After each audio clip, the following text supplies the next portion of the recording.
This is the Gaumont British News, presenting the world to the world.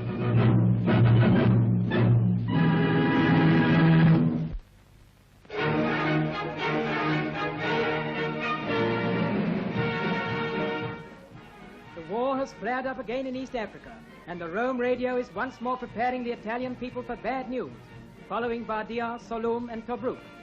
Over 1,000 miles from Bardia, British forces have already retaken the important strategical station of Kassala. The ever-increasing aggressive raids by our patrols have compelled the enemy to flee almost without a struggle, in spite of their superiority in numbers.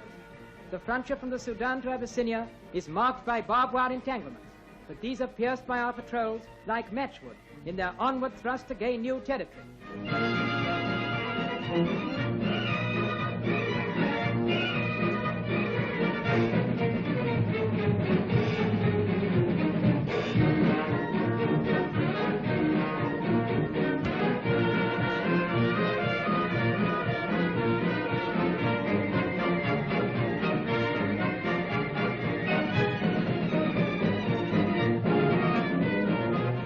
The presence of British military experts in the heart of Abyssinia, advising patriot leaders in their rising against the Italians, lends special significance to the flaring up of British activity on this front. The deep mountain gorges have given excellent daily cover for our advancing troops. They have inflicted severe casualties on the enemy at incredibly low cost to us.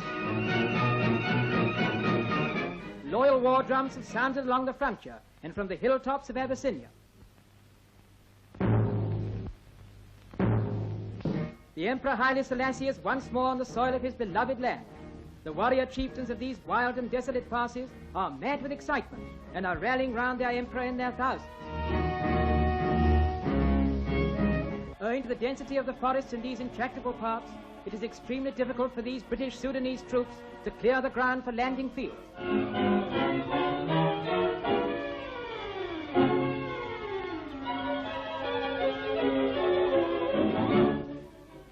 The many rivers offer no small obstacle to our advance, yet advance we have and shall continue to do so until victory has been won.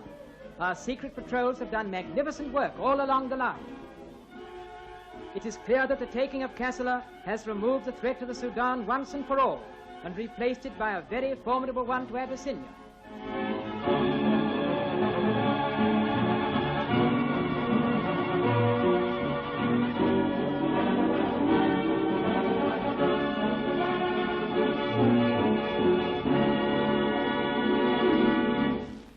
Haile Selassie is back on the throne of Ethiopia. This was the march past of his warriors who remained loyal through the Italian occupation.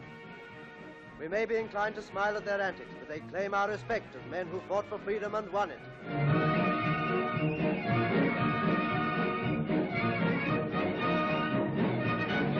Out of their sorrow has come a new hope. Youth can look forward to manhood without fear.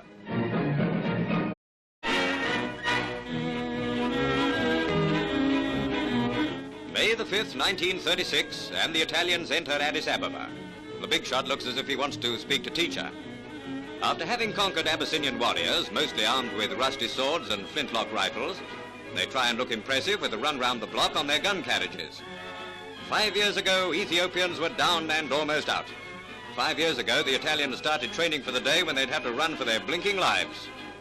Where once Abyssinian patriots were rounded up by the fascists, Mussolini's hoofers are now kicked out of Addis Ababa by the British once and for all. 5 years ago, Haile Selassie's men were made to lay down their arms. Today, they are a warrior force again, with their one-time victors smashed and tottering on the brink of collapse. Muzzo doesn't live here anymore.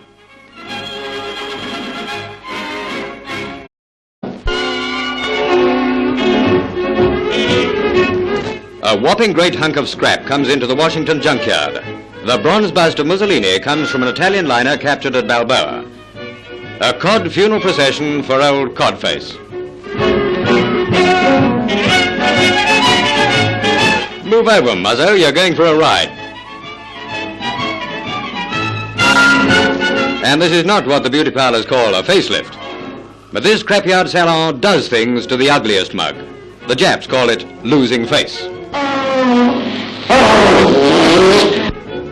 Now you look really handsome, Muzzo. So long, Skinny.